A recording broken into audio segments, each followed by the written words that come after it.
Olá pessoal, o objetivo desse vídeo é mostrar a análise referente aos dados extraídos do movimento retilíneo uniformemente variado.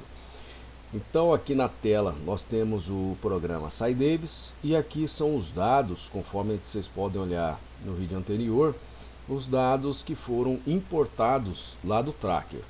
Tá? Então selecionei as duas colunas, botão direito do mouse, plot scatter.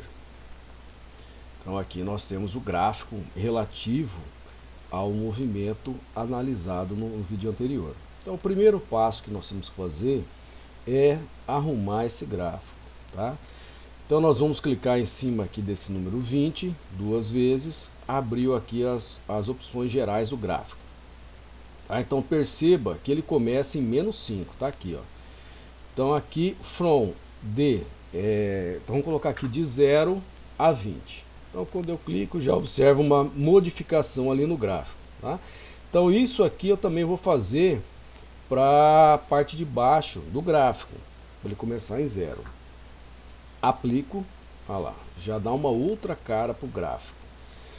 Então aqui eu venho em eixos, a parte de baixo, tá? Então aqui eu vou escrever tempo, unidades, segundos, seleciono, coloco negrito, aplico, lado esquerdo, posição, dado em centímetros, lembrando a unidade que eu utilizei para caracterizar as posições foi dado em centímetros. Aplico, o eixo de cima, mostrar. Perceba, ó, que ele está exibindo os mesmos números que estão no eixo de baixo. Então não há necessidade e também fica feio o gráfico. Então preciso ver aqui, ó, Show Labels, desabilita essa opção. Ah lá, sumiu.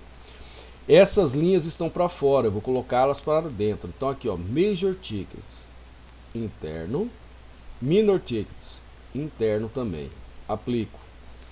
Do lado direito, mostrar o eixo, similarmente apresenta as mesmas informações do lado esquerdo, desabilito para mostrar os números e coloco os tickets, tudo interno. Então nós temos aqui um gráfico já bonito de ser analisado. Aqui em top, depois eu vou desabilitar e retirar esse título do gráfico. Tá? Então aqui, ó, nós temos um gráfico que eu ainda posso modificar aqui, ó. Perceba esse 20, ele não está em negrito. Se eu quiser colocar em negrito, eu venho aqui novamente em eixos. Aqui, ó, fonte do eixos. Seleciono aqui, ó, Ubuntu Bold. Selecionar, olha lá. Perceba que já modificou aqui, ó. Vou colocar embaixo também, fazer a mesma alteração. Para ficar tudo em negrito, né? O gráfico aqui, ó, fica mais bonito as informações. Clico duas vezes sobre o título, apago, aplico, ok, melhorou já o gráfico. Então aqui nós vamos colocar o nome, para que qualquer pessoa leia, saiba o que significa. Ao invés de ser tabela 1 e 2, que remete a primeira e a segunda coluna, nós vamos colocar aqui, ó. Selecionar, dados experimentais. Aí você pode colocar aqui, ó, rampa 5 centímetros, que é os 5 centímetros de elevação. Tá? Pronto, tá caracterizado aqui. Vamos lá. Então são essas informações que nós temos. Então com essa figura aqui, ela mostra uma curva que ela cresce com o quadrado do tempo. Então nós não podemos utilizar um ajuste linear nela.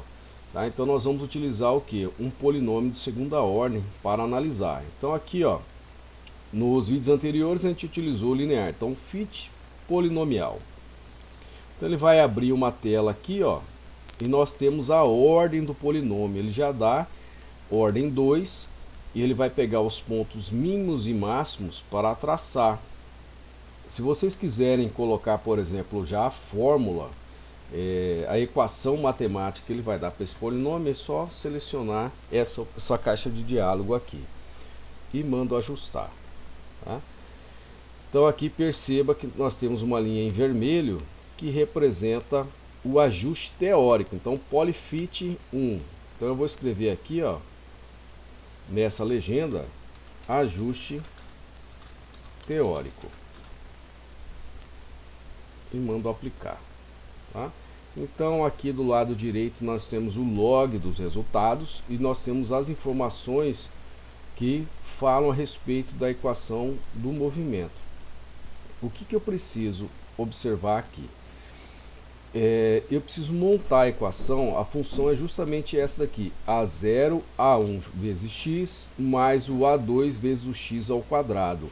Então essa equação aqui, ela deve ser comparada com a equação horária da posição para o movimento retilíneo uniforme, de modo que vocês possam construir a equação horária do movimento. Tá? Então eu peço que vocês comparem essa equação com a equação horária do movimento e obtenham a posição inicial, a velocidade inicial e a aceleração. O fato que deve ser notado que esse A que representa a aceleração do carro, na equação horária da posição, a aceleração está sendo dividida por 2. Então aqui ela deve ser multiplicada por 2 para obter a aceleração desse móvel. Outro fato importante, perceba que nessa equação aqui, ó, dada pelo gráfico, ela tem vários números depois à direita da vírgula. Então nesse caso aqui nós temos que utilizar o que? Os critérios de arredondamento estabelecidos na ABNT e comparar com as incertezas dado para os instrumentos nossos de medida lá da régua e do cronômetro. Então não tem característica física, todos esses números aqui, do ponto de vista matemático está corretíssimo, mas do ponto de vista físico não está. Então eu preciso também adequar essa equação de acordo com as incertezas dos instrumentos que eu utilizei para obter essas informações. Então se tem, por exemplo, 3 casos após a vírgula, a questão da posição e do tempo, quando eu faço a propagação do erro ou a estimativa das incertezas do movimento, tem que aparecer uma quantidade de casas que equivale a essa propagação desse erro nas medidas, né? As incertezas, as imprecisões da medida. Então fisicamente não tem como obter uma informação com essa quantidade de informação ali, mas eu poderia ter, por exemplo, até 3 casas aqui ou 2 casas após a vírgula. Então nós podemos utilizar o que? Critérios de arredondamento conforme estabelece na ABNT. Tá? Então aqui, ó, eu deixei na análise do vídeo até 3 casas, né, mas poderia deixar 2 casas só após a vírgula, de modo a analisar o movimento. Então aqui, por exemplo, critério de arredondamento.